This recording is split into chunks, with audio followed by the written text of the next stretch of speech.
I'm a Kathak dancer myself, so whatever I speak to you today about is going to be from the point of view of a Kathak dancer. My topic has been contemporization of the classical. Why do we need contemporary influences like Facebook, Instagram, electronics, and other internet age innovations into art? When I say art, it basically means a creative activity, right? Something that has been thought from your imagination, something that was never thought before. And when that creative power comes out, that creative activity comes out, the person who did it is an artist. But then an engineer is doing the same thing. He is creating a machine or he is creating a technology. So isn't an engineer also an artist? This is my personal thought, and I stand corrected, that art has the power to evoke an emotional response. And that is where an artist becomes different from an engineer. So, this emotional response that I can evoke via my dance,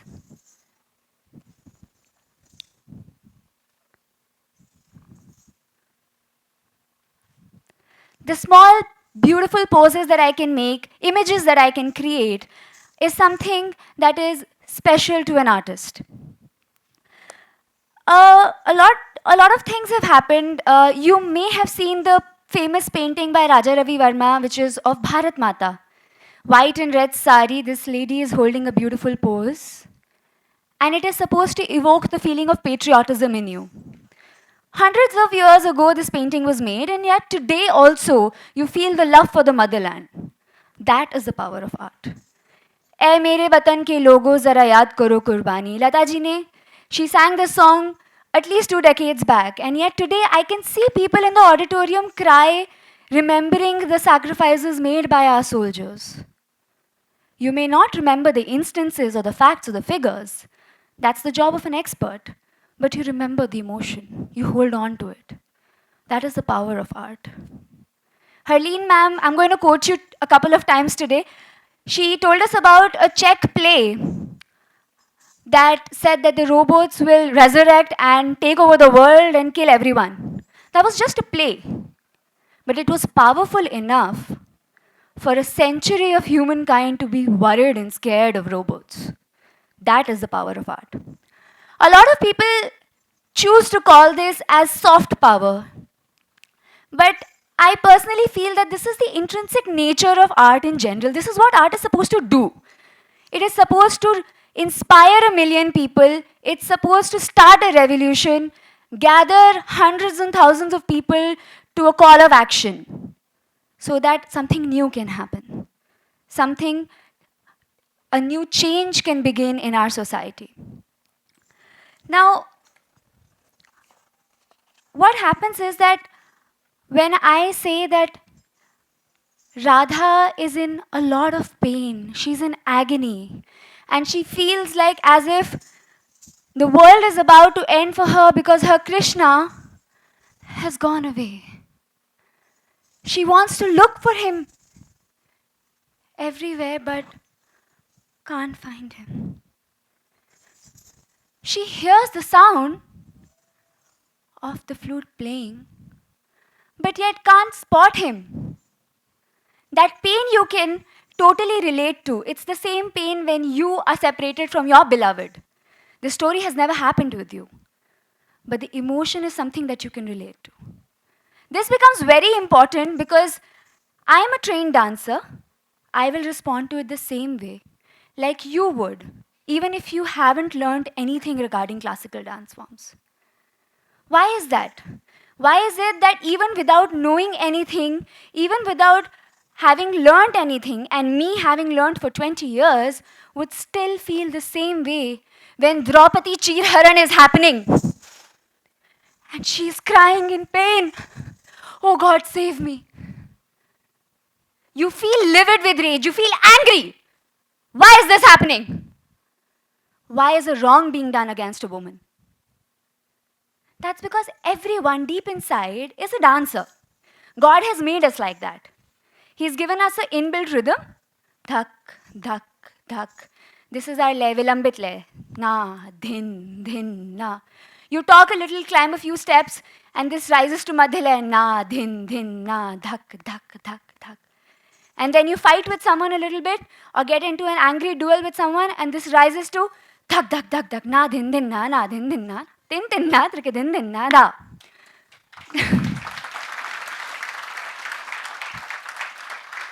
So, when everyone is a dancer, it's automatic that everyone has to, at some point,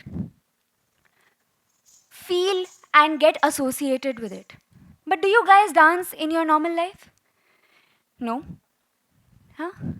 Everyone does. You wear a new dress and then you want to twirl around and see how pretty you look in it.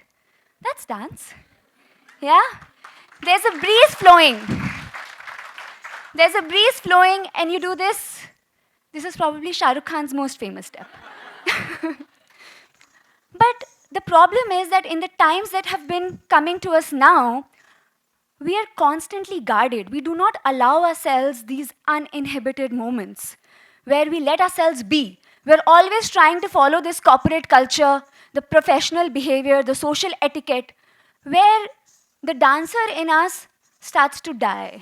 First rested, asleep, and then dead. All the day, the entire time, we're just looking at electronic screens and flipping through Facebook or Instagram, or just doing our work. But there's no expression. Our eyes have become blank. You're looking at me with a blank face. You're listening to me with all your heart and sincerity, but your eyes are blank.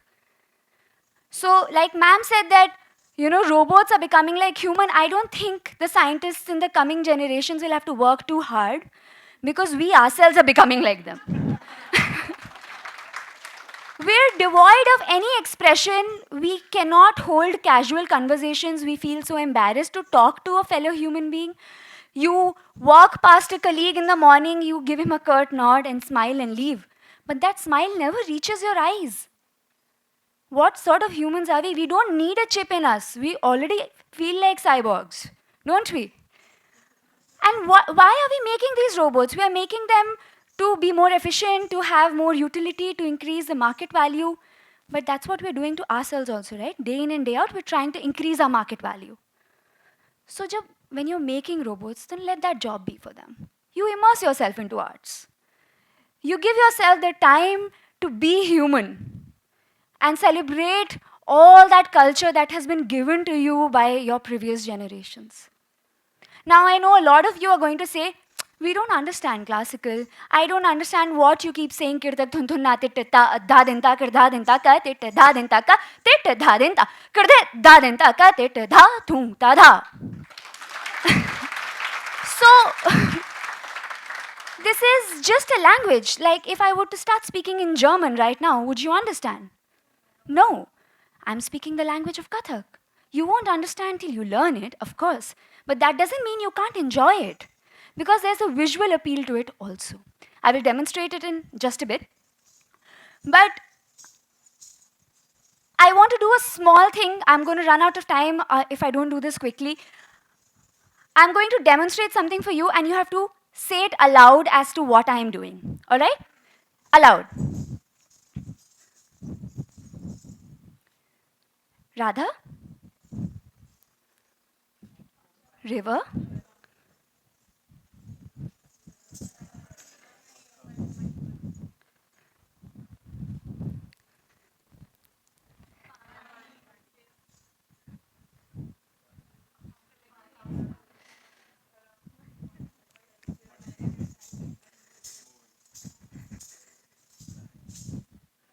All of you understood. So can you now say that you do not understand classical dance?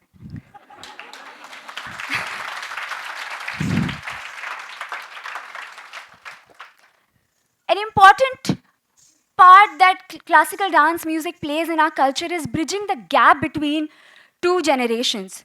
You cannot understand the mindset of your grandfather, your grandmother, if you do not understand the sort of lifestyle they have lived. They may be uncomfortable with you wearing short skirts. Why? It's common, all your friends are wearing it. But they have come from the time when ghungat was the pratha, where every woman would cover her head in a veil and wouldn't talk to her lover directly. She would be shy.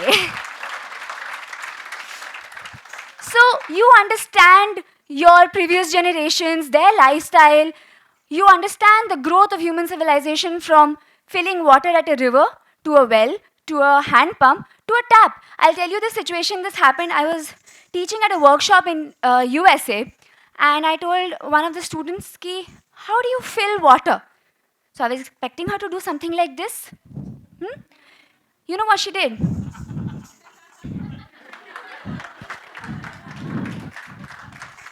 You will lose all the culture, all the growth that humans have made, and remember only what is today. But then again, there is an issue that if all that we keep doing is remembering the past, who will talk about the future or the present? Therefore, I feel that in today's time when already adolescents are seen to be going astray, there's widespread depression and frustration, there's stress in our lives, classical dance can help in places where schools are not able to. Schools are definitely not able to teach our students patience, not to give up, perseverance, because this is not something that you learn overnight. It's taken me 20 years and I still continue to learn under my grandfather. So anyone who's learning classical dance definitely knows that you can't give up. So there's patience, there's perseverance, there's discipline. And then there's self-worth. When you stand on a stage like this and you can hold the power with one hand, one gesture, one eye. It gives you so much self-worth, self-esteem, self-power that you can lead on stage, you can lead a revolution in the society with 1,000,000 people following you. You can talk about things that the government doesn't want us to talk about, that people are scared of listening to. You can put it through in small instances, in your stories, in your dances, and not even let anyone know about it. That's the beauty of classical dance. But I have a small request from all of you. And as a parting thought, I would say that as audiences, which is all you guys, and as practitioners of art, that's me and everyone else that I know of, we have to walk to a midpoint. We have to walk to a midpoint where the classical dancers, if they are the bearers of history, if they are the ones who are bringing the culture forward, they have to also let today's influences come into classical dance. This has to become a mudra of classical dance. Otherwise, 100 years later, how will we know that what happened during the 21st century? It has to evolve into contemporary times. It has to allow the newer emotions like stress, something that was not there in previous generations. There is no concept of stress or frustration earlier, has to now be depicted. Something which is done very well in contemporary dance forms and is missing in classical. Classical is predominantly bhakti or romance, say Krishna Radha, with a feature of divinity, of course. And at the same time, if you're talking about morals, it's teaching you morals, it has to talk about newer problems in our society like teenage pregnancy or drug abuse and things that our previous generations were not doing probably. And that's why classical dance forms do not have an answer to it yet. But it's our responsibility to do something like that. While at the same time, audiences have an even more important role to play, which is to invest and actively take effort to make time out for arts, any sort of art, visual or performing, and come and relive your roots before they completely vanish and you become a floating mid-air ghost with nothing else to do. And much more importantly, feel every emotion, every rasa, every bhava in every speck of your body so that you can truly celebrate humanity. Art is meant to celebrate humanity. Art is meant to make you feel alive. And as audiences, I request you to do that. Celebrate humanity and feel alive. Stay alive and feel every emotion run through your body. The Navarasas are there in our life for a meaning. Thank you so much. I'm going to take, I formally finish my talk. I'm going to take just 3 minutes at doing what I do best, which is dancing. This is Shiva and Parvati's imaginary union, where they form the perfect balance of the earth, the male and the female, the masculine and feminine. And then you will know what women really want.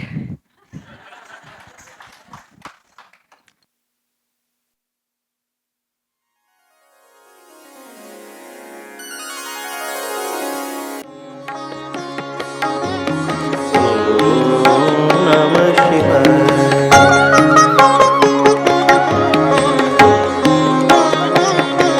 अर्धांग भस्म बभूत सोहे, अर्ध मोहिनी रूप है। अर्धांग भस्म बभूत सोहे, अर्ध मोहिनी रूप है। इत भाल शोभित चंद्रमा, इत भाल शोभित चंद्रमा, उत दमक बेली भार है। उत दमक बेली भार है। उत दमक बेली भार है। अर्धांग अर्धांग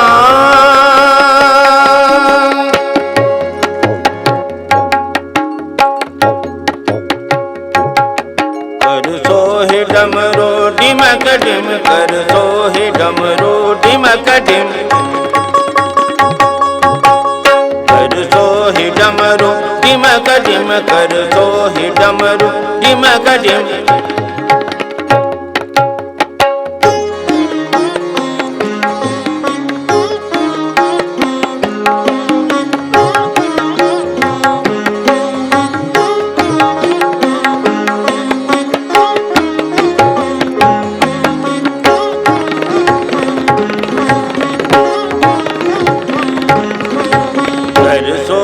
डमरू डिमक डिम, नूपुर करत झनकार है।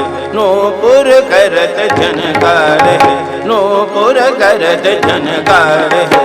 ब्रज श्याम निरखत मगन होए, ब्रज श्याम निरखत मगन होए। चहु और जय जयकार